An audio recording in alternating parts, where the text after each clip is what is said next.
Welcome to the Onyx Pathcast. I'm this week's host, Dixie Cochran, here with Matthew Dawkins. Hello. And Eddie Webb. Ugh. Oh. After you. It is, Matthew is just coming back from conventions. I'm packing for convention. You're packing for a convention. You think I'm packing already? Ostensibly, you're packing hours. for convention. I leave in 46 hours. In a world where Dixie packed for a convention. Oh, something's gone wrong there. Yeah, it's a fantasy world. What's happening? I always pack for conventions. I just do it up until like midnight the night before I leave. It's fine. That has nothing to do with this week's episode. You two have completely derailed this already. Yes. Hey. We should do like a graphic that just has a train derailing and it's labeled Onyx Pathcast. And it's like pulled out like two cars from the station. It's already just fallen over. we should get that photo, buy the rights to it, and put it on merchandise. Everyone will buy a copy. See, I've still got this. I've still got this on my mind. We'll make millions of new yen.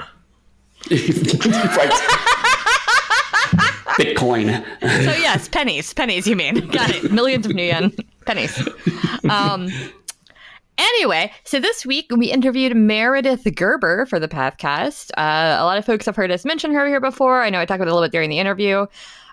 She is very much like a jack of all trades for Onyx Path. Mm-hmm. She's done some writing, she's done some layout, she's done some graphic design. She works with us over at Drive-Thru RPG. She knows everybody that works on Onyx Path. Like she's just kind of ubiquitous in the Onyx Path space. And she is absolutely fantastic. So let's keep this intro somewhat short because I know we talked to her for about an hour and scoot on over to the interview. Welcome to the interview portion of the Pathcast. I'm still your host, Dixie Cochran. I almost said Dixie Cyanide because I don't know my own name. Shut up, Eddie Fate. Here with Eddie Webb. Hello. And our guest today is Meredith Gerber. Hello. Yay! You've all heard us mention her on the podcast here and there. Meredith does our social media at Onyx Path along with Ian Watson. She also works for OneBookShelf / Drive-Thru RPG, which we'll talk about a little bit later. She's done layout on a couple of our books. She does a lot of our graphics for our Kickstarters. She's kind of a jack of all trades when it comes to Onyx Path. Like she kind of flits in and out. She's also very good friends with most of us and we love her. Yes. So it'd be fun to have her on. See, this is going to be like the most positive Pathcast interview we've ever had, I think. Yeah, just because the three of us are good friends and we all like each other so much. So it's going to be like, yay, love fest. Meredith also recently worked on the Geist the Sun Eater's fiction anthology. So she's done a little bit of everything. Logo design, layout, writing, OneBookShelf. We send her a nice email sometimes during the day. Which is sweet. She runs our work from home Discord that I will not be giving out to you because that is ours. It's our private personal space where we can all bitch about things. Yes. So anyway, yeah. So Meredith, the first question I was going to ask you was, how did you kind of get started with this? Because I know that you've known like Rich Thomas like way longer than even I have. And I know that you've been involved with a lot of these folks for years and years and years. It's always kind of strange to me when I realize that. Because totally. You and I are close in age. So in my brain, I'm always like, oh, she must have come on around the same time I did. But you've known a lot of these folks for like a decade. Mm-hmm. Yeah. So how did that happen? Sure. Okay, so when I was Tiny Toons MereBear at 20, Tiny Toons MereBear. That's me. Yeah. I met my now husband, Mike, who has been on the Pathcast. He's episode 63. Wow.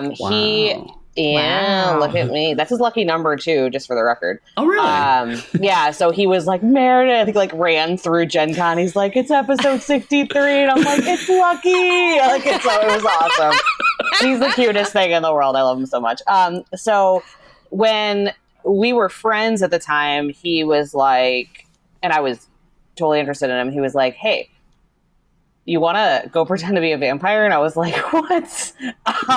Sure, I guess. I was like, and of course I'm like, yeah, like, why not? Like, I want to spend a lot of time with this dude. So I go to my first LARP in Chicago, and I started playing a Giovanni, and I was like, this is cool. Like, this game is really, really rad. You know, like, I'm having a lot of fun with it. And we kept playing for several years until I'm also on the side, I do photography. So, like, I started doing, like, character portraits just for fun because people were really enjoying it. And I was like, cool. And then V20 came out, or before V20 came out, some of the people working on it were like, hey, if you have like photos or whatever, like, you know, send them in, like, we would love to have it, you know, part of the book. So I was like, all right. So Ambitious MereBear did every single clan over 3 days, which was very fun. Of course you did. Yes. Yeah. So it was very fun. And one of them that made it in there was Heidi. It's the girl in the red dress, and I'm sure everyone has seen that one. The Toreador, yeah. She's leaning. The Tim Bradstreet did. So I got that one in, and so we went to New Orleans, and like, you know, it was a big deal. They had an autograph signing and everything, and that's kind of how I like started talking to Rich a little bit. Like, met him, and then Eddie and I met on Twitter. And we started talking then, and then like we all started becoming friends, which was really awesome. And we were seeing them more at, you know, closer local conventions and stuff like that. And then a couple years ago, we were at Midwinter, and Rich kind of like slid up to me, and he's like, hey, you know, do you want to do social media for me? And I was like, yeah, like, absolutely, you know, totally. And so it just kind of evolved from there.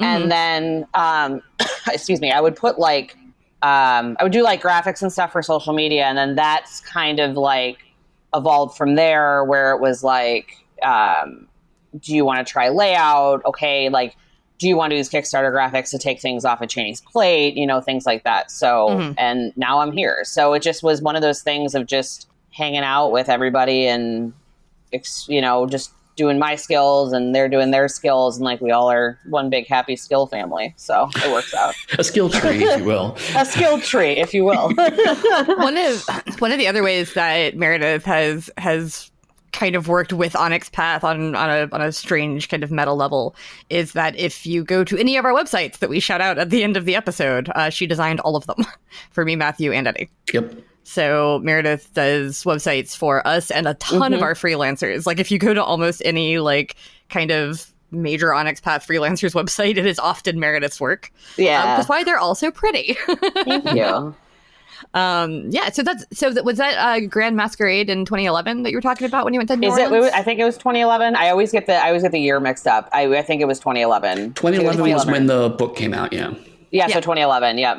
I only remember that because of the like very rare leather stamped copies I've seen that say 2011 on them. Yes, yeah. It's the only way I can ever remember it is if I see one of those. Yes. That's one of those events that like I wasn't working for Onyx Path yet. I wasn't really involved with them. Like I knew Rose obviously, but I didn't do any work for them. But like I saw pictures of the event on social and I was like, I should have gone to that. But at that point I hadn't been playing Vampire for so long that I was like, yeah, what would I do there? But in retrospect, I wish I had gone. It seems like it was really cool. It was, no, for sure. I mean, like it was very fun, and the people that were there were really fun. Like we, like even like in the autograph signing line, like we signed for like hours, and it was just we just started getting like slap happy and having a good time, like, and it was just really, really fun. So everyone had a good time. I can tell you that every time I've had to sign a sack of book plates by number 30 or so, I start getting silly. Yeah, because they're fun. Yeah, like I'll like sign the first. If anyone has any of our signed book plates from like Changeling the Lost or any of those, and you see places where I did things like cross out Neil Price's name, or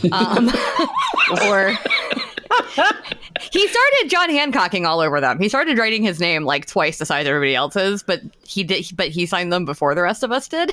Right. So I was like, haha, that was your mistake, sir. I crossed out where he said that he was the like Huntsman King and put like, you know, peon or something. Yeah. So if you ever see that stuff, it means that it was past number 30. And I just got real silly. Because one thing about signing stacks of anything for autographs, and I've heard this from, famous authors too, who have to sign like thousands at a time, is that at some point you just get so bored of writing your own name. Yeah. Oh yeah. Or you start forgetting how you sign your name. Yep. I would say like at hour 2 of that autograph signing, I had that moment where I sit there and I'm like, what am I signing right now? Like, what is my name? Because you're writing it so many times. Yeah, absolutely. And if I remember, it was like a long kind of like conveyor belt. Like one person would be all sitting at a table, and one person would sign it, pass it on. Yeah. And so I was saying this to Justin, and it's like Justin would get bored and start doodling vampires for his signature. And increasingly goofy, and I'm just like, oh my god, Justin. Yeah, I sat next to I sat in between the other photographers, and when they got to Mike, because Mike stood in line, again, cutest person in the entire world, I love him so much.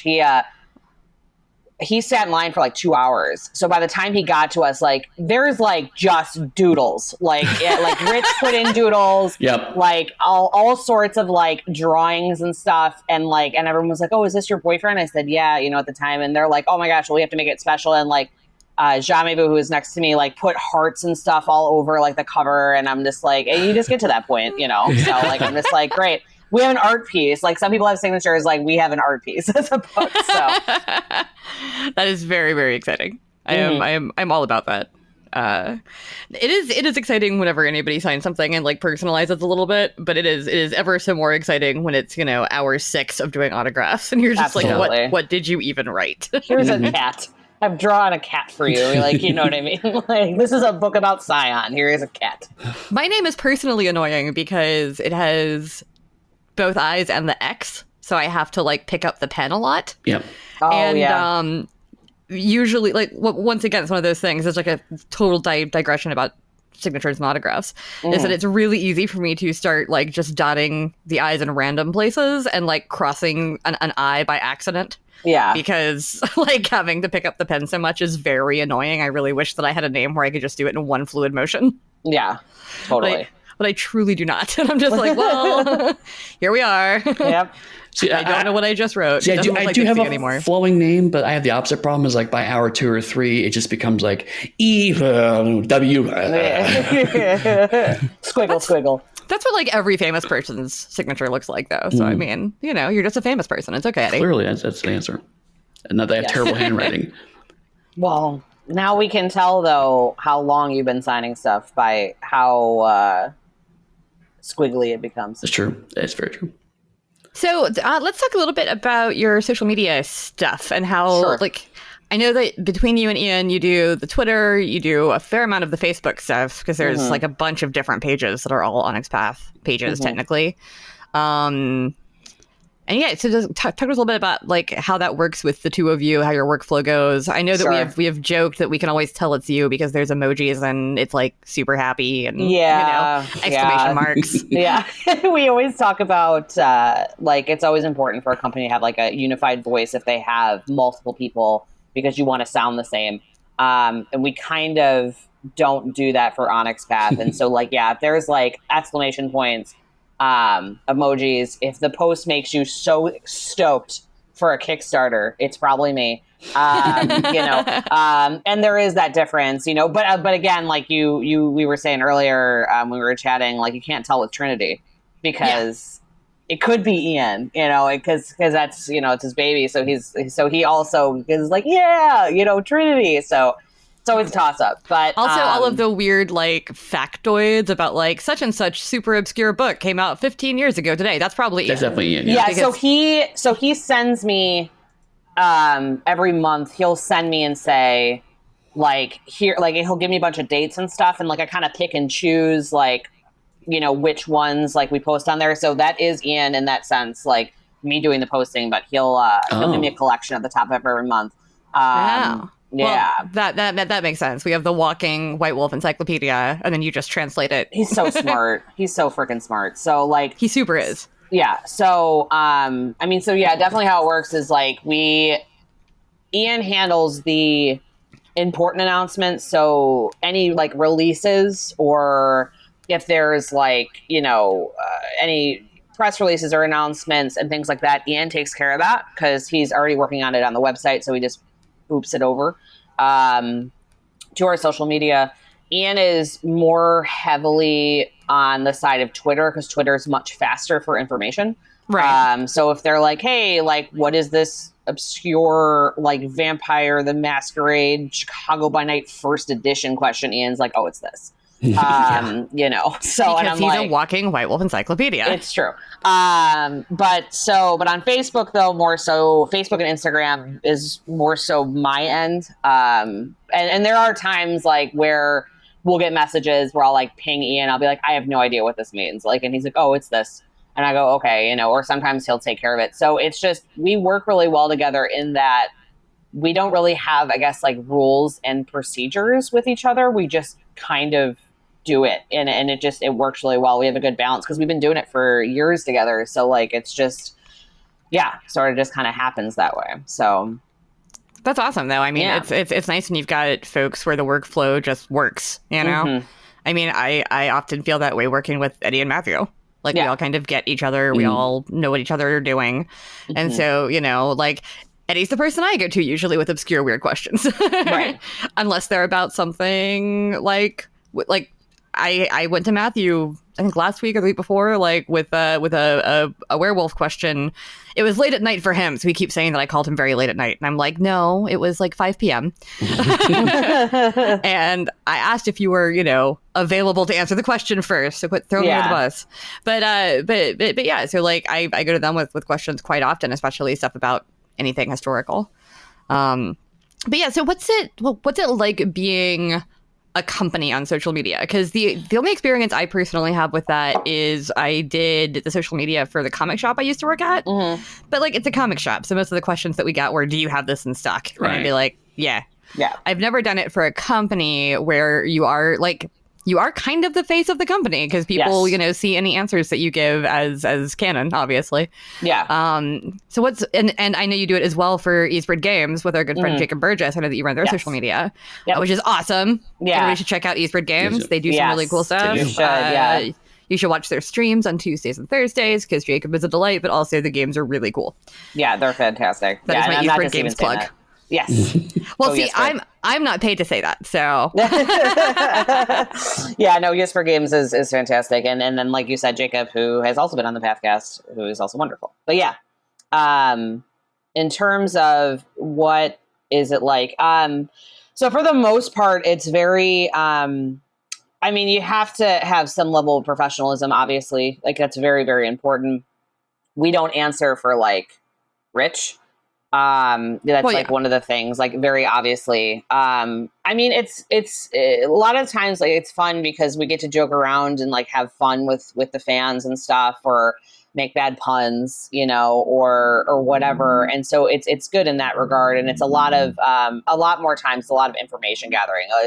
Most times people will say like, hey, when is like Chicago by Night coming out? And we'll have to say like, hey, check the Monday meeting notes. You know, it's a lot of like copy paste in that regard. I was gonna say, I bet that's your answer a lot. It's like, hey, check the Monday meeting blog for answers to that. Yeah, Monday meeting notes literally has 97% of the answers we do, you know, and that's why I'm always like, hey, like, read the Monday meeting notes. And a lot of times people like don't know that they exist. Right. Which is so like, weird to me. That's so weird. And I'm like, we're posting it on this medium a lot, but I mean, I can understand, like, you know, there is that, and being on top of it, posting in a specific time frame, and like making sure we post, like, we don't overpost stuff. Like, we don't want to have like a month of like just posting Vampire. Like, people are going to eventually like not, you know, focus on it as much. We like to switch it up in that regard. And then, you know, the other thing too is like being professional in the face of, you know, sometimes there is negativity that happens, you know, whether it's on Twitter or Facebook, or people are, you know, have a lot of feelings about things, whether it's, you know, choices the developers or the writers have made, or, you know, how fast a Kickstarter is going, or how fast fulfillment is going. And so one of the things we run into a lot is saying like, hey, like, you know, we're working on this as best as we can. And I think that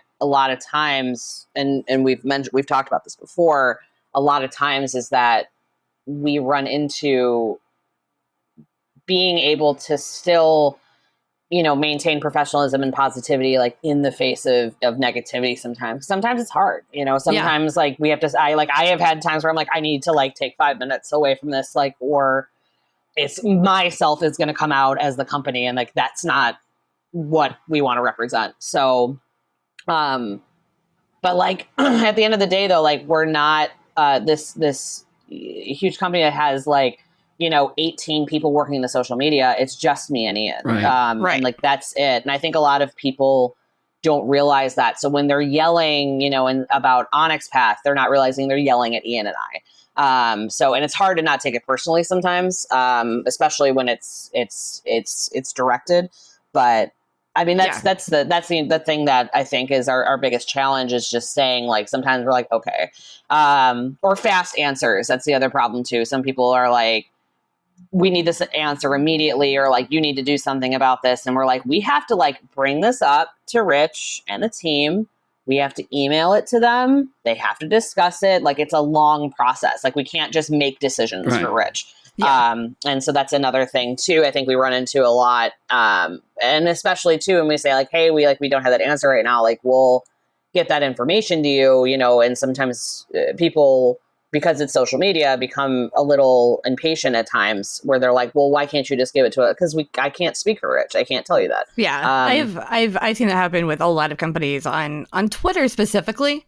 More so than like Facebook. Yeah, because Twitter's faster. Yeah. But where someone discovers that like a person did a bad thing, and they're like, why is this person still working for you? And you're like, we didn't know. Like, yeah, investigation happens. Yeah, that's the other thing too. Give us 30 minutes to like talk about it. Yeah, because like, didn't that happen on the drive-through socials like recently? Yes, it did happen on drive-through recently. Mm-hmm. Yeah, we did have an incident where someone was brought up. But I mean, like, we were about 200 tweets deep in commentary, and part of it was people saying, "What are you going to do? Like, you need to make a decision." And we're sitting literally in our publisher service chat, just like, what we need to talk about this. We need to investigate this. We need to, because the thing is like, we have to investigate it, because if we just cut somebody, whether it's, Onyx Path or drive-through or whatever company like that,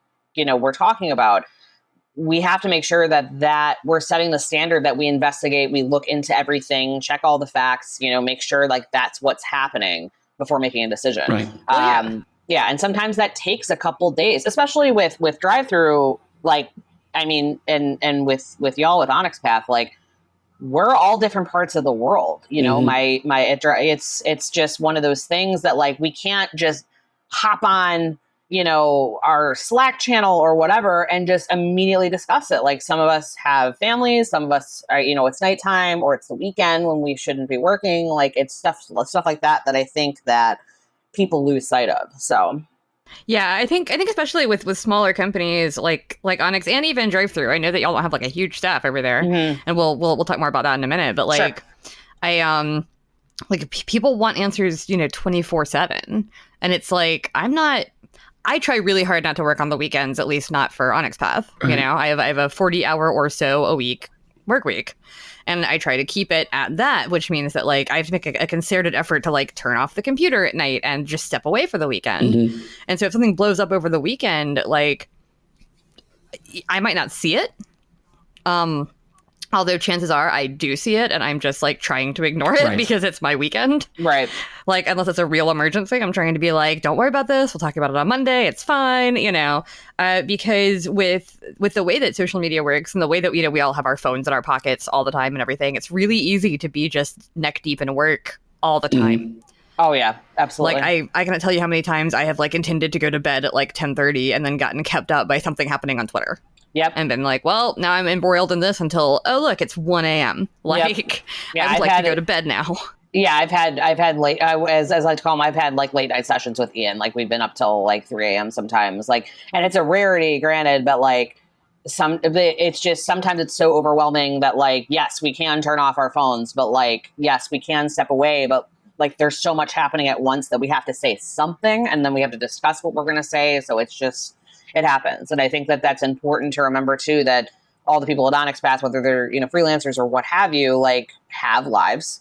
They have times that they're signed off, like you both, and you shut your computer down, and like that's it, you know, and you will get to it in the morning. So this habit, practicing patience would be great. So yeah, like understanding that. I mean, yeah, if you tag like a super major company, if you tag American Airlines or something in a tweet, not to call anybody out specifically, but like if you do that, they probably have somebody on staff who sees it. Right. But like if you tag us in a tweet, it's Meredith and Ian. And like, yes, Ian's often up late, but like let him enjoy his life. Like if he wants to play a video game and hang out, let him do that. Yeah, he needs to decompress. Yeah, and like, you know, Meredith has her husband and her other job and her friends and stuff like that. Like 5 million side hustles with them. Yeah, and her 5 million side hustles. I have so many side hustles. What do I do with all these side hustles? Yeah. Meredith Hustlin' Gerber. That's me. That is you. But speaking of the fun stuff of social media, though, before we move on, one thing I've been noticing since you and Ian have been collaborating in the past couple of years is that you mentioned before about Onyx Path having a voice. And I've been seeing that more particularly with the recent, let's call it friendship with the Talsorian account on Twitter. I was totally going to bring that up, and I was going to call it a flirtation because we are in, like, Onyx Path is in a relationship with Talsorian. I ship it. I ship it. At least on Twitter. I ship it. I 100% ship it. They're so great. Yeah, I 100% ship that. Absolutely. Was that kind of an intentional thing, or just kind of just started goofing off and then just kind of blew up, or? So it's Ian and Jay from Talsorian, and they kind of both just started it. And then there was a point where we had essentially an incident that kind of blew up our Twitter, where Ian's like, I need to step back. And I was like, I'll take care of it, you know. But, you know, like in the corner of my eye is Talsorian, and they're like, hey. And we just went through it. I mean, like, there was a point where like Green Ronin got involved. I think Catalyst got involved at one point, like, and it just was a pun off essentially of everything. And like, yeah, it's intentional in a way, because I think that it's important to show that like we're not like, you know, we're all peers. That's the thing that's important. Like, we're all peers. Like, it doesn't matter that, like, you know, if Cyberpunk's, you know, Red Jumpstart is doing super well, like, yay, that's awesome. You know what I mean? Like, that's super good. And like, we want to encourage and show too that, like, to fans, like, hey, like, we're all having a good time. Like, you know, like, please buy, you know, Cyberpunk Red Jumpstart, and like, please consider buying, like, you know, Trinity. That's just one of those things. Like, it's just, we want to make sure that, and that is intentional, and it's fun too. Like, I mean, like, end of the day, it's just fun. It's fun to do. Yep. So, you know, but it's good. I almost always jump in on the threads where we're talking to Talsorian, because they're always fun threads. Yeah, they are. Yeah. They're a riot. To your point, every now and then I know, and like, there are very few exceptions to this. Overall, most people in the industry either know each other kind of in passing, or at least know each other's names, or see each other at Gen Con or whatever. Yeah. And most of us get along. Like, yeah, there are exceptions because you can't get along with every single person in the world, but most of us get along. Yeah. And so, like, when every now and then somebody will try to start a vendetta, or like start get under somebody's skin and be like, hey, aren't you mad that, you know, Green Ronin, for example, put out this thing that's kind of similar to your thing? And we're like, no. Good for them. Like, go them. Like, I love those guys. Half of our writers have worked for them. Like, we all work for each other. Yeah, I think that people, like, miss, too, is, like, when you are a freelancer, you don't, like, I mean, most, like, don't just go, okay, well, I am a freelancer for Onyx Path for the rest of my life. Right. Yeah. Like, you know, a lot of them write for other companies, and all those companies are friends of ours, you know, and peers and people that we want to build up, you know, which is great. Like, I talk about my work on Fantasy Flight all the time here, because like, I like Fantasy Flight's games. I think they're really good. And, you know, a lot of our freelancers, I mean, I say our freelancers, a lot of freelancers that do a lot of work for us. I just put out the Threefold book for Green Ronin that Malcolm Shepard developed. Malcolm Shepard has worked for us several times on lots of projects. Like, we all like each other. We all get along. Yeah. You know, we all have a good time. And like, so it's really weird when someone tries to, like, turn us against each other on social media. Like, best of luck, buddy. Like, good try, good effort, A for effort. Yeah, so. It's so strange. So but we will always have our love with our Talsorian. Of course, that'll never go away. Cyberpunk 3030. Cyberpunk 3030. Love is forever. Someday.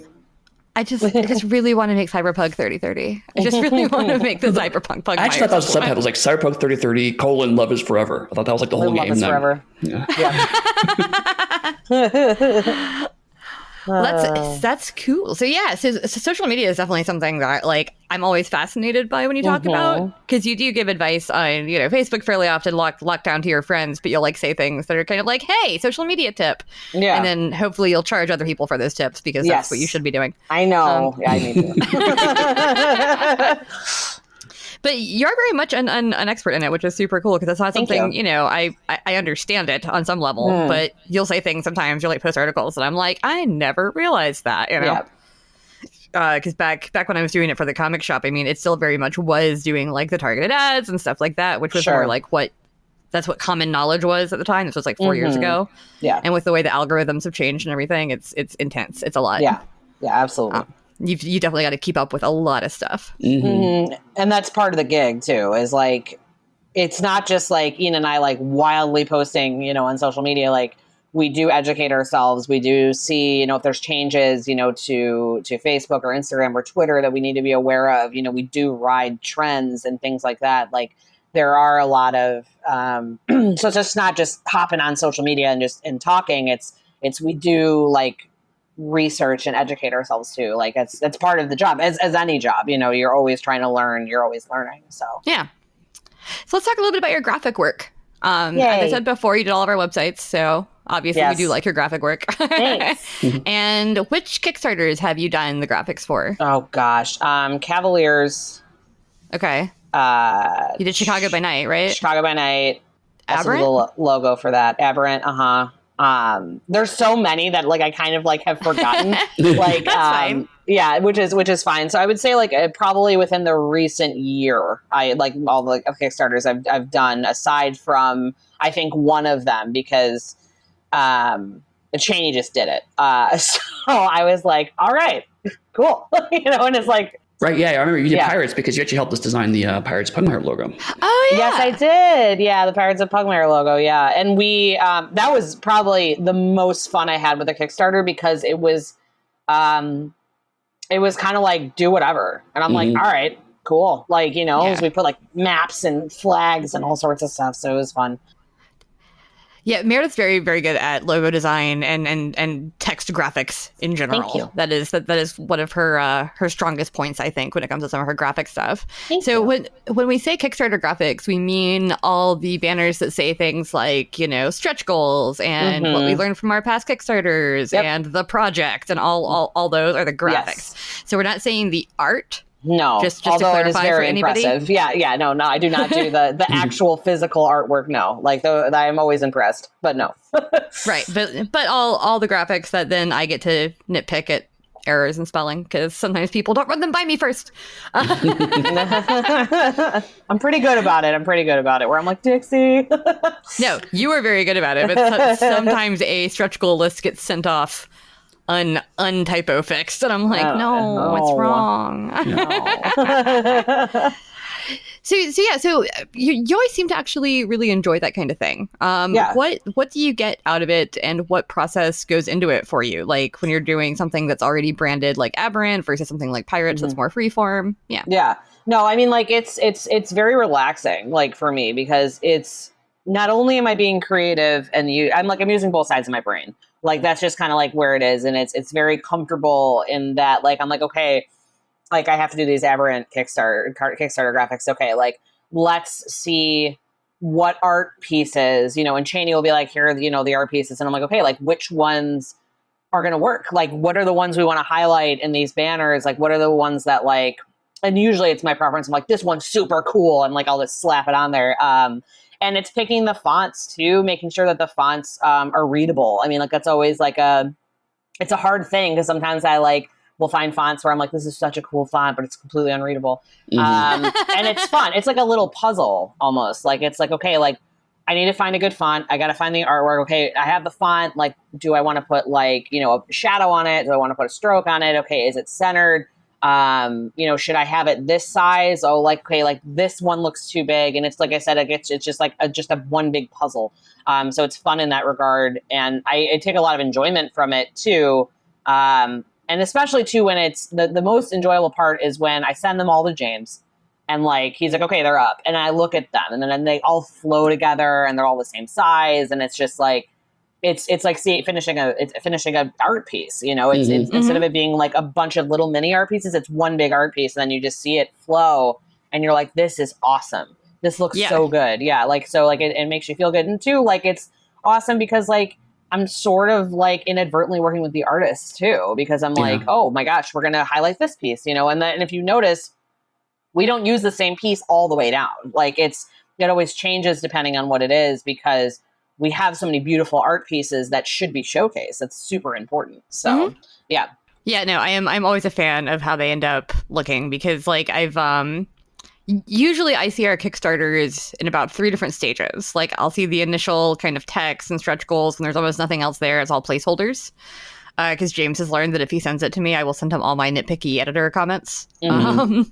Which is helpful, I think. I think it makes it look more polished. Yeah, absolutely. But he'll send me that, and then like, you know, a day or two later, it'll be like, oh, the graphics are up, and I'll go look at it again and be like, oh, now it looks like a Kickstarter. And then like, right beforehand, it's like, oh, the video's on it now, and I'm like, video? Yeah. What? There's so much happening. That's my favorite part. That's my favorite part. Video is always my favorite part, and I know that Ian does a lot of them. And because it's always like cool, like, what are they gonna say? Like, or is the voiceover gonna be like, you know, who's it going to be? Is it going to be like Dixie? Who's going to be, you know, like, and so it's always like a fun thing, because it doesn't really, I mean, like I see it, you know, I see like someone saying like, hey, Ian, can you do this? Or, you know, I'll send the voiceover. But that's another part of the masterpiece, is that you get to see this. And like I said, it's like low key cool. Like when I get to hear my friends and be like, oh, that's Eddie. Like, oh my gosh, he sounds so good. Like I get so excited. Like, you know, I'm like, great. Yes. Support the Kickstarter. But also like, when my friend's on here, look what he's doing. I'm so proud of him, you know, like, so it's cool. Yeah, I've only done one of the voiceovers so far for one of our Kickstarters. I know Matthew's done a couple, just because we shoot scripts to him whenever we want the voice to sound menacing. Yes, he's very good at that. He's so good at that. Yeah, because he did Geist. Yeah, I like. Yeah, I like had him do Geist, because I was like, you sound the creepiest, which is a compliment in our business. I mean, like, yeah. Like, he's just good at doing that like low menacing tone when he needs to. You know. Yeah, and it gets people hyped. I mean, like as Mike has talked about before, like he's a huge fan of Geist. So we were in the car, and I was like, "Do you want to hear the Geist Kickstarter?" And he's like, "What?"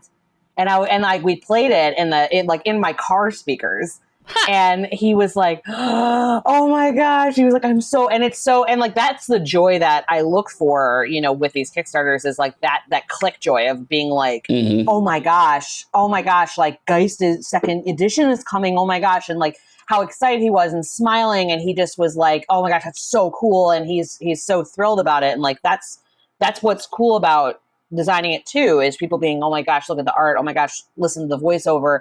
And the voiceover again is so important, like, which is why Matthew's so good with like menacing and stuff, because he really sets the tone for the Kickstarter. It's the first thing you read, you know? So yeah.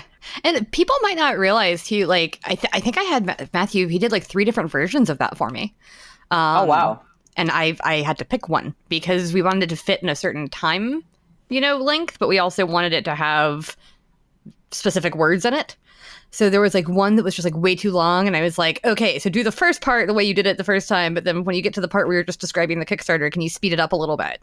Because it was going to be like 4 minutes long, and usually our Kickstarter videos are like 2.5 minutes. So I'm like, you know, like, we actually do care about this stuff. When I did the voiceover for Lunars, I specifically did it because we wanted someone who didn't really have an accent. Because with Lunars being a fantasy world, it's better sometimes to give it just a neutral accent than like a British accent, for instance, because that makes it feel more rooted in our world. And I mean, especially because most of the audience is American. Obviously, a British accent is neutral to British people. Right. Anyway. But like, I did it, but I also pitched my voice down about 1.5 octaves in post, I think. You did. Yeah, you did. Because Lunars being, you know, bestial and shapeshifters, I wanted it to have a little bit more of that quality.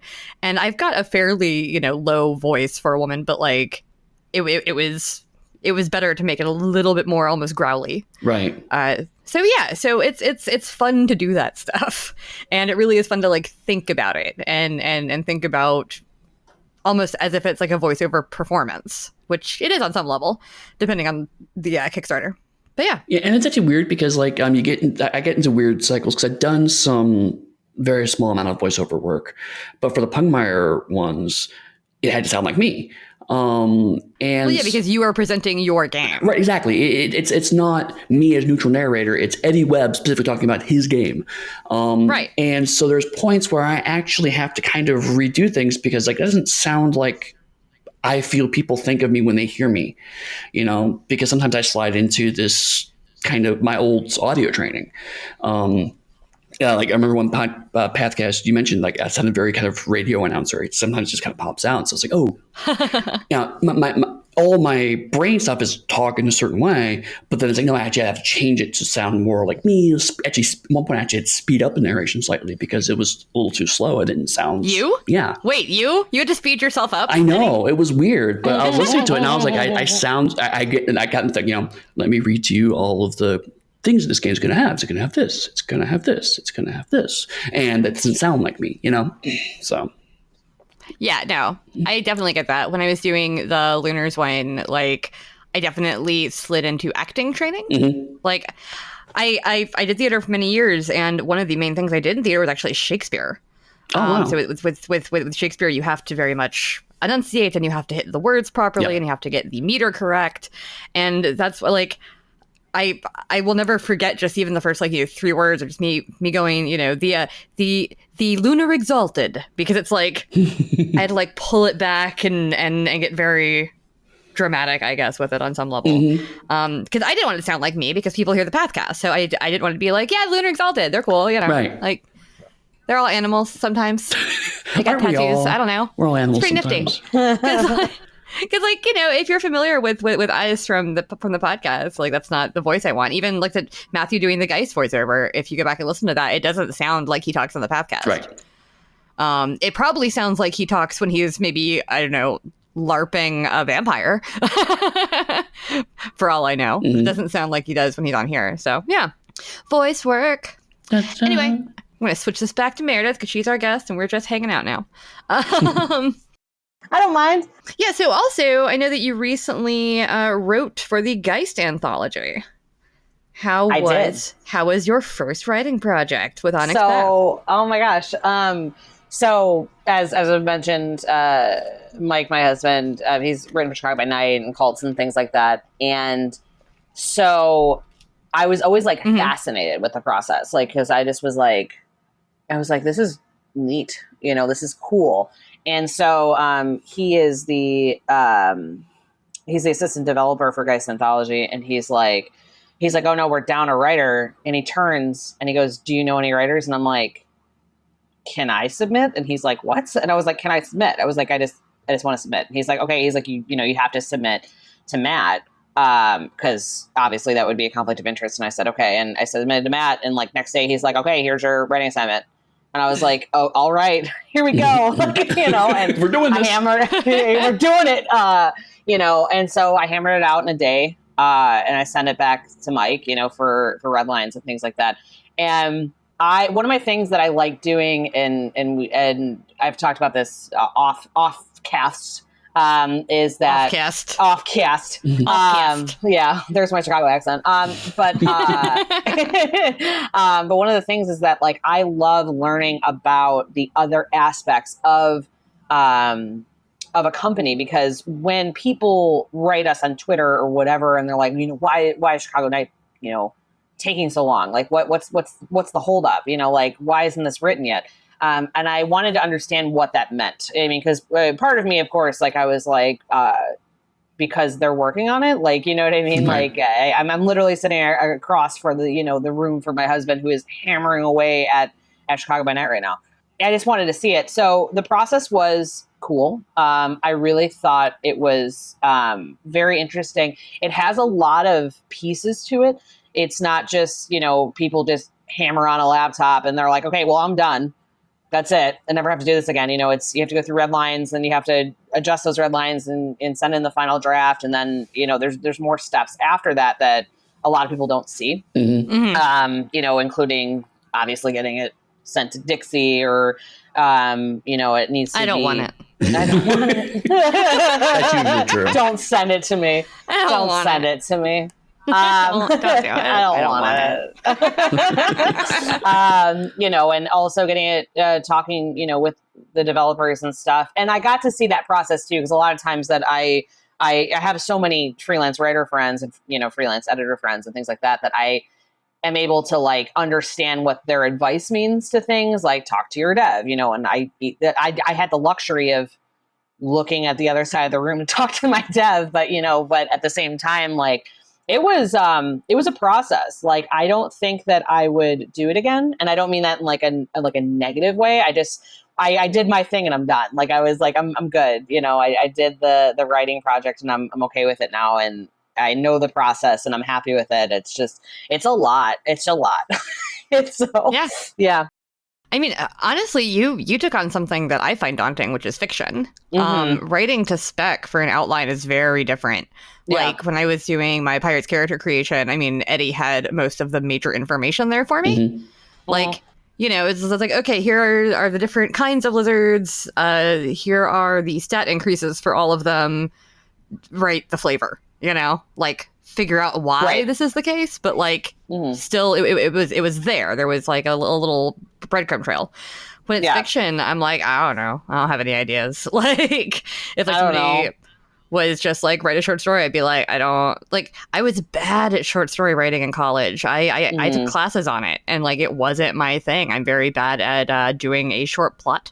Sure. I'm also not good at just the slice of life stuff sometimes. Like, I don't always know what to write, and I get rambly and it gets weird, and I try to sew everything up too fast. Yeah. And so like, I mean, I applaud you for taking on something that like isn't something I do really. Like, I'm always impressed by our fiction and our game books. And the anthologies and stuff. Eddie did the fiction for Deviant and the Renegades, which is going on Kickstarter soon, and I read it recently because I had to do art notes, and I was like, this is really good. This is not like what I would have thought to write, but I really like it. So yeah.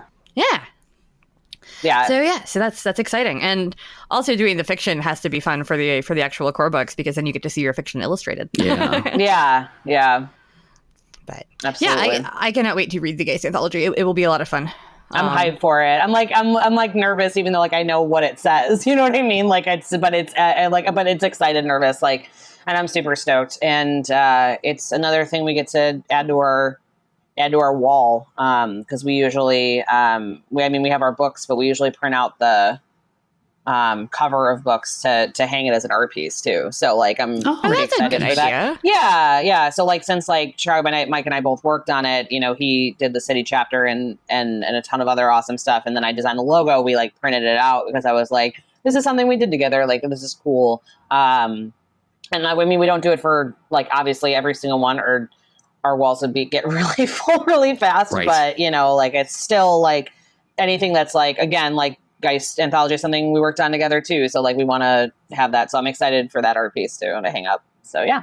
That's actually a really cool idea. I'm kind of thinking about the feasibility now of doing like very small versions of all of them, making like almost like a collage type thing. Yeah. Why not? Because I do have probably 60 or 70 or so books I've worked on at this point, but it'd be cool to have like a little, like, a little like 1x2 or something of all of them, just like a little tiny piece, and make a little collage thing. Yeah, that could be fun. Yeah, you could, and like you can easily do that. And that would it's cool to see it. Like, when you talk about it and you say like, oh, I've done X, Y, and Z, like, it's cool to talk about it. But when you like physically like every day go, holy crap, I did that. Like, that makes me feel really good, and like just a way to empower yourself, to keep going, because you did these awesome things. Absolutely. So. Yeah, totally. So the other thing, like, we are getting close to the end here, but I do want to talk to you a little bit about your work at OneBookShelf, because we haven't touched on that at all. So first of all, can you explain to listeners, what is a OneBookShelf? A singular one bookshelf. What is a OneBookShelf? A bookshelf is the thing you put your books on. Thank you very much, Meredith. Okay, great. Thanks. It's been great. Thanks for having me on. You can find me at www. So OneBookShelf is the umbrella company. So that is. Wait, you work for the Umbrella Corporation? What? Is there a T-virus? No, I don't know what you're talking about. Oh no, we would never release the T-virus. ever. But no, OneBookShelf is the umbrella company. And then underneath it, we have things like Drive-Thru RPG, Drive-Thru Fiction, DM's Guild, Wargame Vault, Drive-Thru Cards, Drive-Thru Comics. I think I mentioned all of them. Yes. I should probably pull that up and double check. So and all the various community content sites too, right? Yeah, so we have various community content sites. Like we have Canis Minor for Pugmire and Monarchies. We have one for Scarred Lands, and there's other ones too with not Onyx Path properties as well, where people can kind of and like just a quick suggestion, if you want to get into writing, a good way to practice is to get on our community content programs, because it kind of gives you that practice feel where you follow guidelines that have been set out by the companies, and then you put your stuff out and you get paid for it. So, which is always great, you know. It's not a salary thing, but you'll get some, you know, like beer money for the month, which is always good. Yeah, so that's the umbrella company. And then I work for Drive-Thru RPG. And I take care of the top 50 publishers and then a handful of publishers that I asked to be transferred over. And so I'm a publisher service representative. And so I work essentially at the easiest way, because people are always like, what is that? I'm like, I essentially do customer service for our publishers, is what we do. And then Chris Tang is my counterpart, and he handles like all the indie publishers and things like that. So yeah, that's cool. Actually, a funny story about how Meredith got her job. Meredith and I were yeah, this is a fun thing. Yeah, we were actually both up to the same job. Yes, we were. I think we're the last two candidates.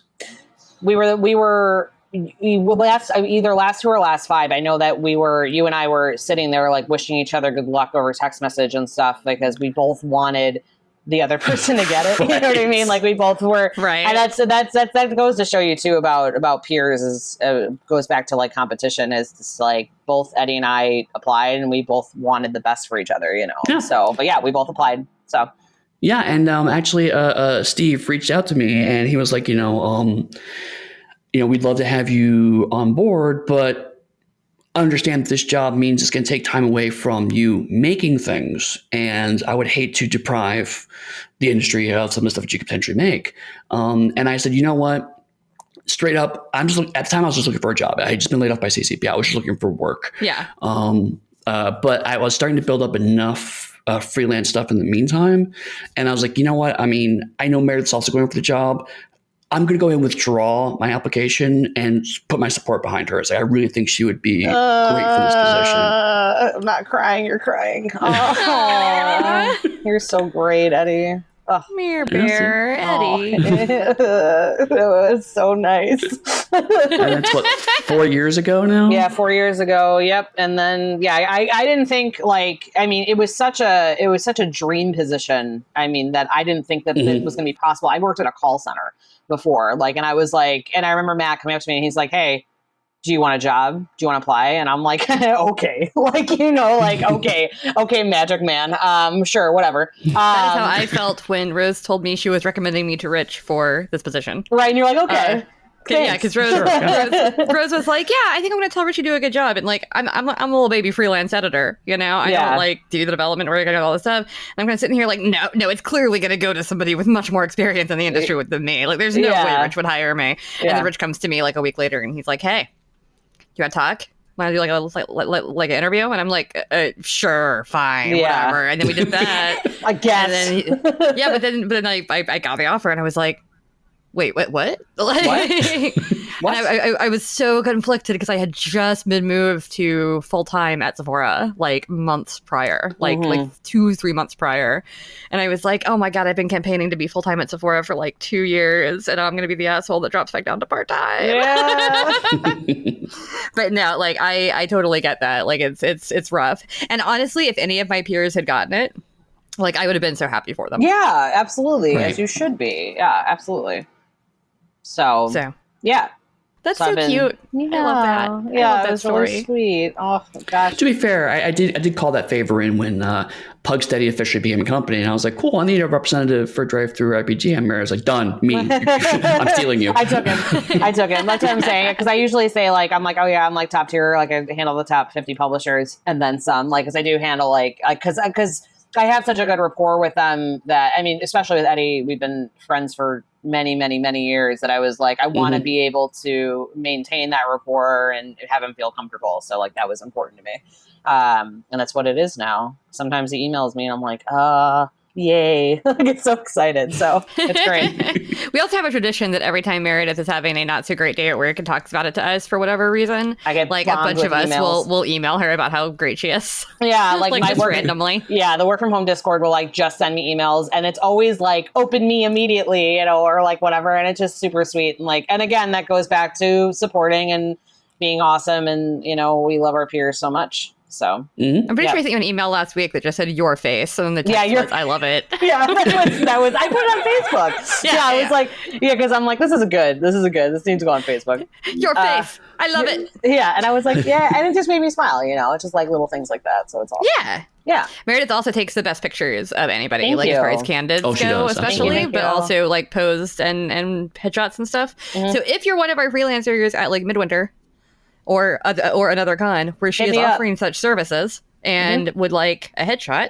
as long as it's convenient for everybody, she is very good at that. Thank you. So it's something that I would definitely recommend. The only reason I don't have a headshot by her up is because my skin was doing a weird the day that she took it. And also, you got a haircut. I do. I've gotten a huge haircut. So you negated the headshot. It doesn't matter anymore. So now we have to do it again. That's true. So we have an update. So me and Eddie have been joking about that, about how like we have completely screwed up the Onyx Pathcast artwork. Oh, because you both did, yeah. Yeah, because Eddie cut off all of his hair and I cut off half of mine. Yeah. So Matthew needs to grow his out to balance it all out. He has to. That's what I'm saying. Matthew needs to do something to change his hair so that we can all just completely screw that up. Just redo everybody's thing. Yeah. Mm-hmm. Yeah. I'm sure we can just go to Michael Gaidos again and be like, hey, can you just fix this? Can you just cut everyone's hair? Just do it in post, right? Just do it in post. Do it in post. Yeah. It's Photoshop layer, right? Yeah, you're going to do it in post, right? I mean, technically with mine in the Pathcast art, if you just like blocked out the side of my head that isn't even facing the camera, and just like took a little bit of the hair off that side, it would look correct. It wouldn't be that bad. Yeah, it'll be fine. Mine, not so much. No. I mean, yeah. I'll just scribble it out. It'll be fine. I'll do it in paint and nobody will notice. Is there anything else you want to talk about, Meredith, before we start signing off? Do you want to talk about your side gigs? Oh my gosh, I have to talk about how much you love Chicago or I do. Food or garlic. Oh my gosh, if a recipe calls for 2 cloves of garlic, triple it because it's not good enough. You put as much garlic in as your ancestors tell you to put in is where I'm at on that. So I haven't measured garlic in so long. Like I was making French onion dip the other day. And the recipe was like, a quarter teaspoon of garlic. And I was just like, amateurs. And I just dumped in a whole bunch. And in short, I didn't so much make French onion dip as I made dill garlic dip, but it's really good. Yeah, no, for sure. I would say like my love of Chicago is in Chicago by Night. So everyone should get it because when Mike worked on the city chapter, I mean, we drove around. Some of our favorite places are in there. Some are not in there because those are a secret. But if you come to Chicago, we will take you to the secret places. I mean, like, so it's important in that regard. I mean, like, even seeing Chicago by Night, I was like, this is Chicago. Like, Cheney did an amazing job on layout. Everyone did an awesome job. And so, like, that is my love of Chicago. And Mike and John Burke and everybody did such a great job on showcasing that. So Don't compliment John Burke on the podcast. I love John. Yeah, but it's just going to go to his head. Nah, like he'll be fine. Hummingbird references, it'll be bad. Yeah, I know. And they'll just start posting memes on Twitter at all of us. So, put more garlic in your stuff unless you're allergic. Please don't do that to yourself. Chicago is a great city if you haven't visited, and you can't visit. Definitely, I suggest picking up Chicago by Night, and that's not a shameless plug to me and my husband and everybody on this podcast. It literally means like it's literally one of the best books about Chicago that I've ever read in my entire life. What else? My side hustles. Whispered Games is great. Check us out. And then, if you like Dixie said, if you're an Onyx Path freelancer and want your headshot done, Eddie just got his done at Gen Con. We literally did it at the Airbnb. Too. Thank you. That's such a good picture of you, Eddie. Thank you. He's so easy to take pictures. He's so freaking cute in his little haircut. I love it. It's perfect. So that's all. And then obviously everyone on this Pathcast, between Dixie, Eddie, and Matthew, I've done all 3 of their websites. So that's also fun too. And if you haven't checked them out, you should. Even if you're like, I'm not going to hire these people in the near future, you should just take the time to check it out, because it is fun. Like, I don't just make these websites. Like, we work together to get their aesthetic down and communicate who they are as people. So yeah. Okay, I think that's awesome. That. Oh, and being Italian is great too. I love being Italian. Anyone who's met my mom will know that too. I was gonna say, also, your ma is a saint. Yes, my ma is a saint. I post about her all the time on Facebook. Eddie met her at Midwinter 2 years ago. It was the greatest. I was really sad I didn't get to meet her. Oh yeah, because you were in a LARP. Yes, I was LARPin. Yeah, LARPin. I love that. Like, that's officially the tagline now. You can't. That should be episode whatever. LARPin. Yeah. LARPin with a MereBear. A MereBear. One MereBear. One bookshelf, one MereBear. One bookshelf. Yeah. One MereBear on a one bookshelf. There you go. One bear shelf. One bear shelf. Many bears, one shelf. Many bears. This is Joseph Carricker's company. Oh my gosh, it's happening. It's finally happening. Many bears, one shelf. The Joe Carricker story. That's the second time I've made a Joe Carricker bear joke on this podcast. Oh my gosh. I just realized that, was it Mike's episode? Yeah, it was Mike's episode. Yeah, because he said his favorite bear is a koala. Yeah, and which isn't a bear. And then you broke his heart into 1,000 pieces. I heard him too because I was in the room when he was recording it, and I heard him be like, "Oh, it's not." And I'm like, "Oh no!" I was like, "He's such a sweetheart." You're like, somebody finally told him. I was like, "Sweetie, yeah, it's not a bear," and he's like, "Oh." I mean, so now it's his favorite marsupial. Yeah, it can be. Anyway, if people wanted to follow you on social media besides following the Onyx Path and whatnot, where could they find you specifically? They can find me. My website is meredithgerber.com. My Twitter handle is at Meredith Gerber. That's my professional Twitter handle. My Instagram is Meredith A. Gerber, because some Meredith Gerber out there has taken my name. I was like, dang it. I always think that I have like such a unique name, and then it happens and I'm like, right. So, so those are the locations you can find me. And also we mentioned Whispered Games. Also I run their social media. I'm their social media manager as well. So you can find us there. And if not, then I'll see you on the Onyx Path Facebook. It's true. You can see her there. Literally. You might not know if it's her or Ian. Who knows? It's a mystery. It's a toss up. It's you can always figure it out by how many exclamation points and emojis there are, except Trinity. Trinity's the only one where that's the guessing game. So You'll have to figure it out. Well, thank you so much for chatting with us today, Meredith. It's been a pleasure having you. Thank you for having me on. I really appreciate it. I love hanging out with my friends. It's great. Hanging out with the friends. Mm-hmm. And onward to the outro. Welcome back. Wasn't that fun? Didn't everyone have fun with Meredith?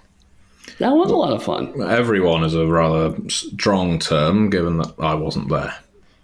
Everyone that mattered had fun with Meredith. You cut me to the core, madam.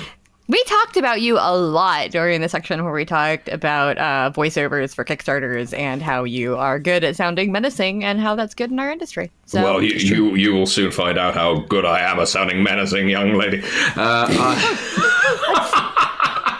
That's terrifying. Also, you're a young lady. I'm older than you. Well, in that case, I guess I lose this one, but this is not the last time you heard of me, Dixie Cochran. Ninja Poof. smoke. Yeah, thank you. we had 2 smoke bombs. Yes, double. You have to make sure. What if somebody threw a smoke bomb to help somebody escape and they just stood there and were like, thank you? Or coughing. You can't see me now, official. It's just been done. It's, oh God, I have asthma. Why did you do this to me? I hope It's actually to your everybody- guess. Oh my God. I hope everybody enjoyed our interview with Meredith.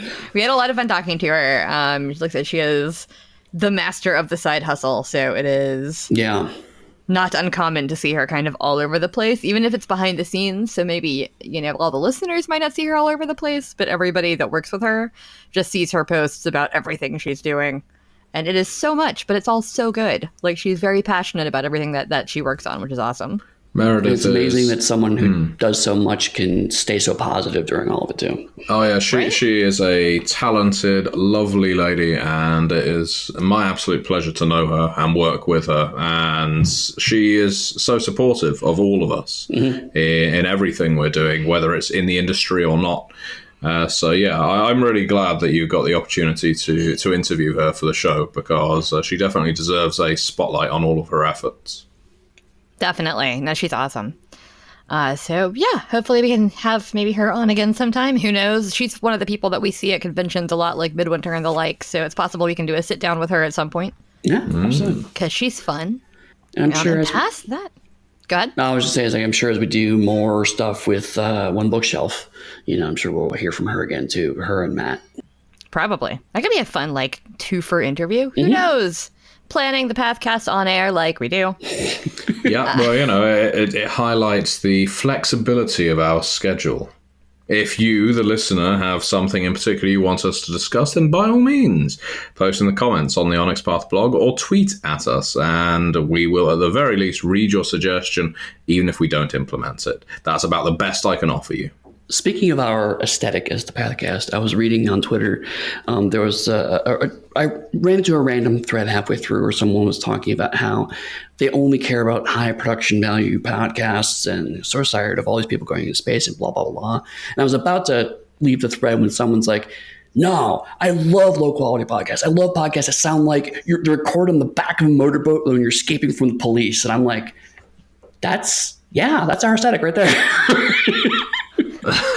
Make it as it goes along, because we don't know what's going to happen next. If that's what this sounds like, I'm going to stop editing them for sound. I'm just going to put them up. Like, Yeah, deliberately sit near a building site. yeah, I like fully took a train out of this one, out of the interview portion. Oh, really? I pulled a car out of your section. Yeah, we do work on these. What do you do, Eddie? I just push a button and it goes away. You do not. Do not lie. There isn't even one button you can push to make it go away. You're the worst. I am the literal If the worst. 3 of us were on a motorboat speeding away from the police, why are we speeding away from them? What do you think we've done? Crimes against RPGs. Okay, so it's crimes against RPGs. What kind of sentence does that carry? Ruining vampire? Ruining vampire. Ruining vampire. Oh, you can't blame us for that. So we've been charged with ruining vampire. Whose boat is this? Oh, that's a good question. I am landlocked. Monty Cook. Monty Cook's boat? Okay, there we go.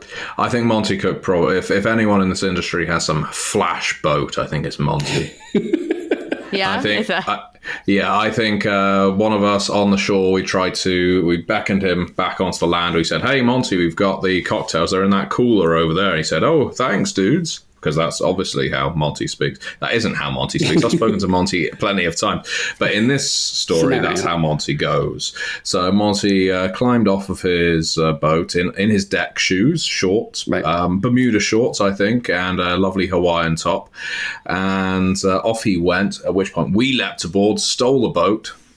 But the police were hot on our tail, and yeah. Now imagining like a Miami Vice style speedboat kind of thing. Yeah, this is all very terrifying. I don't know if I want to be involved in this. Well, I'm afraid you're complicit. You edited, Right, sorry. you've edited vampire books, so Edited maliciously and with intent. yeah, Damn it.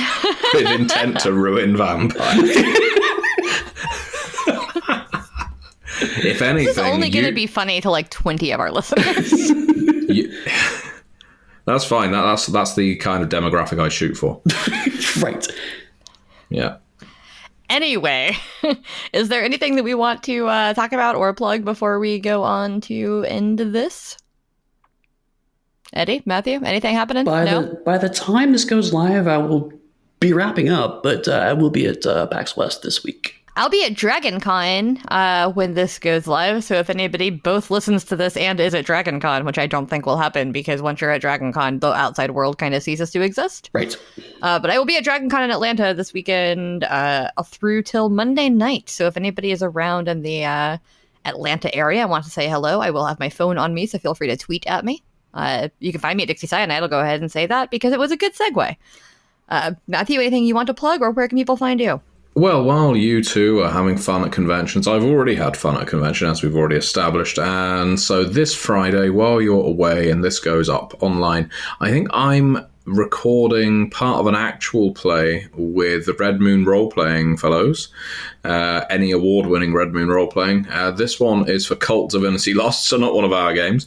But the good thing is that if you are a big fan of actual play podcasts with high production values as opposed to our motorboat, Red Moon Role-Playing not only edit but also procure the rights for music to use on their show, and they will be uploading their Chicago by Night actual play, ran by our very own Clara Herbal, with myself as a player and the Red Moon Role-Playing guys as players. So that's going to be going up online very soon indeed. Nice. Awesome. And where can people find you, Matthew? Oh, they can find me anywhere, but MatthewDawkins.com is probably the best place. Anywhere you look, there Matthew is. Yeah, sometimes even places you don't like. Eddie. Like Eddie, for example. Eddie is not just a person, he is a place, he is a state of mind. Yeah, so like I said, I'll be at PAX, one of the PAXs. I don't know. They're all blurred together now. PAX Dev? PAX PAX West? Dev, PAX West, PAX Unplugged, PAX Bermuda, whatever. You know? Romana. Right. Algeria. All of them. But if you want to chat with me, I am generally found these days at pugsteady.com, which has all my social media accounts. You can also find me on the Twitter or on Facebook at pugsteady, which is PUGSTEDDY. Why did you make another one you had to spell?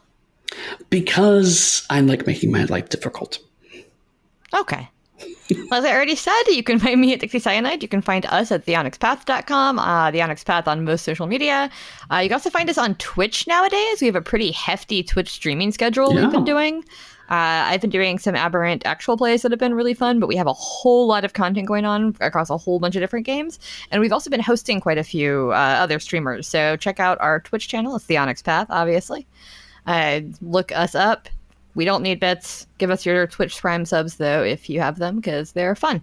And also, a lot of us tend to be, whether it's me, Ian Watson, whoever, some of the other devs and writers tend to hang out in the chat when we're doing a live stream, so it's a good way to chat with people. Mm-hmm.